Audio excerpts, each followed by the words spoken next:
What up, world? It's Machiavelli Ruffin back with another one, y'all. This is wild. Future's brother, FBG Casino, arrested after feds make shocking seizure. If you're new to the channel, don't forget to hit that subscribe bell. A crazy, tragic, thug life. The creation and discuss some of the early successes of the Wilhelm Homeland Security Task Force, which is based here in Atlanta but covers all of Georgia. The Wilhelm HSTF was established pursuant to President Trump's Inauguration Day executive order protecting the American people against invasion. I would like to invite Special Agents in charge Brown and Schrank to speak about the organization and the objectives of the HSTF, and then U.S. Attorneys Keys, Heap, and I will each talk about a few of the cases that are underway in our respective districts, each involving significant seizures, some of the fruits of which are displayed here in front of me. The multi-agency collaboration at the federal, state, and local levels, and the transnational nexus to all of these cases. We'll then each take a couple of questions before breaking out into separate groups. With that, I'd ask FBI Special Agent in Charge Brown to introduce the HSTF. Good afternoon. Thank you for being here. I'm Paul Brown, the Special Agent in Charge of the FBI's Atlanta Division. FBI Atlanta is proud to announce the establishment of Atlanta's Homeland Security Task Force. The objective of the Homeland Security Task Force is to eliminate the presence of cartels, foreign gangs, and transnational criminal enterprises from the United States. This is not business as usual. It will allow us to extend our reach, share intelligence in real time, and target threats at every level. The Homeland Security Task Force represents the power of partnerships at the federal, state, and local level. It brings those resources to address threats more effectively than any can alone. This brings a whole of government approach to protecting our communities. The Homeland Security Task Force will absorb key components of the Organized Crime Drug Enforcement Task Force, which has now been retired, to include the Organized Crime Drug Enforcement Task Force, the Strike Force's infrastructure, partnerships, and funding. The Homeland Security Task Force model will provide coordinated coverage across the nation with the task force in every state and Puerto Rico. These task forces will leverage the resources of the United States intelligence community to enhance our investigations. The cartels and transnational criminal organizations have enabled violence to intrude in our communities by flooding them with violence and drugs. As I've said to you before, every Georgian deserves to feel safe in their homes and their community. The establishment of the Homeland Security Task Force is a key step to ensuring that this occurs. Within only a short time, the task force is already making an impact, and you'll hear about that from the United States attorneys shortly. I'll now be followed by Homeland Security Investigations Special Agent in Charge Steve Schrank. River is here. Yeah, y'all. Commercial break. Hold on, y'all. Man. Yeah, man. Free band gang, man. Damn, man. They don't look good for future brother, y'all. It's looking really bad, man. Hold on, y'all. Stay tuned. Schrank. Good afternoon, everyone.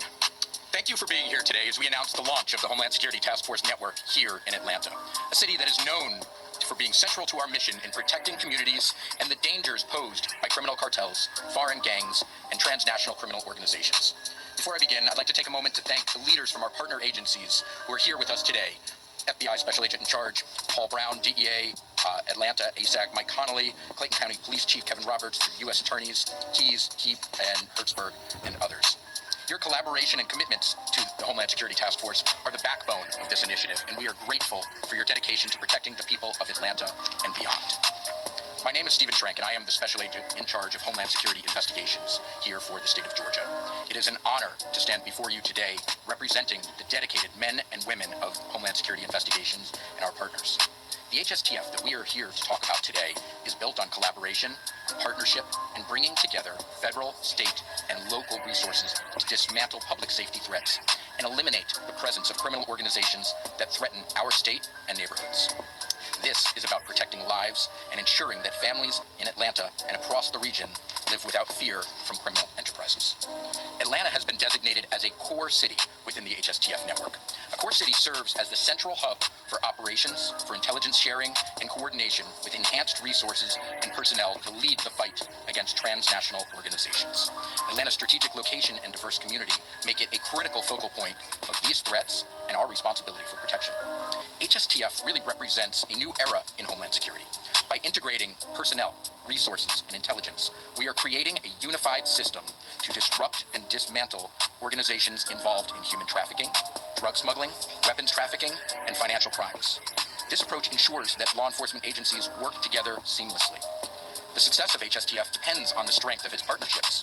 Participants in the Atlanta HSTF include Homeland Security Investigations, the FBI, U.S. Customs and Border Protection, the Drug Enforcement Administration, Alcohol, Tobacco, Firearms and Explosives, Internal Revenue Service Criminal Investigations, and U.S. Marshal Service, just to list federal agencies on top of many state and local law enforcement agencies that are vital partners. Together, we are combining expertise, resources, and intelligence to protect our communities. But this success depends more than just on operations. It depends on trust. Trust between agencies, trust with our partners, and trust within our communities that we serve.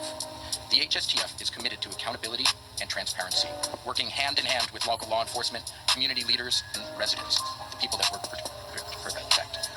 But this isn't just about responding to crime. It's about preventing it. Together, we are taking the fight to these criminal organizations and ensuring they can no longer harm our communities. By sharing intelligence, analyzing data, and enhancing collaboration, we will stop these criminal networks before they can cause harm, before kids are exposed to drugs, prevent tragic overdoses, or innocent victims falling victim to gun violence. The rollout of the HSTF in Atlanta is a major step forward in our fight against transnational organized crime. The HSTF is not just a task force. It is a commitment to the people of Atlanta and beyond that we will protect their families, their neighborhoods, and their future. Thank you all for your support and collaboration, and we look forward to working with this team at this critical mission. Good afternoon. I'm Will Keyes, the United States Attorney for the Middle District of Georgia.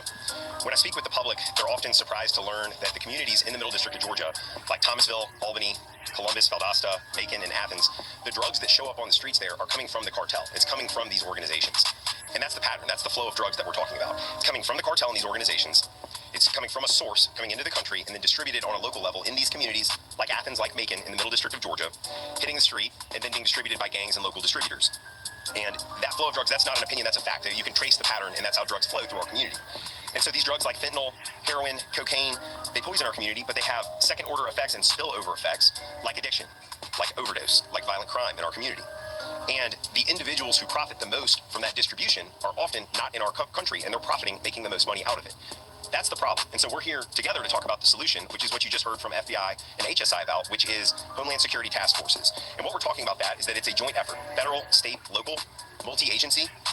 As you know, crime knows no jurisdiction. There's no boundary. Cartel doesn't care about what state it's operating in. They're there to make money. And that's why we're all here together. And that's why we'll work across borders, outside the United States, across districts, across the state of Georgia, in order to bring these individuals to justice. And when necessary, we'll extradite those individuals from the countries that they're operating in and bring them to Georgia to prosecute them here so they face justice. And I have one example I'd like to give of some early success of these Homeland Security Task Forces. On August 26th, I stood in a parking lot at about 4:30 in the morning, surrounded by many people here, as a takedown of a cartel organization was happening in Athens. I had several hundred law enforcement officers very early prepared to go out and execute search warrants in order to bring individuals to justice. These drugs that this organization was responsible for pushing, like cocaine and fentanyl, they were operating across boundaries, just like I talked about, and ultimately, 17 individuals were charged, 26 kilograms of cocaine were seized, fentanyl, 26 firearms, 12 assault rifles, and even a grenade launcher was seized in Georgia from this organization. And it was great to witness the bravery and professionalism of agents and law enforcement officers bringing these individuals to justice. And I'll give you one more specific example. When one SWAT team went to make a safe arrest of one individual, on his phone, he messaged his source of supply in Mexico and said, turn the truck around, right as the SWAT team went in. Turn the truck around. That's the message to the cartel. Turn the trucks around. Your business is not welcome here. And if you continue to poison our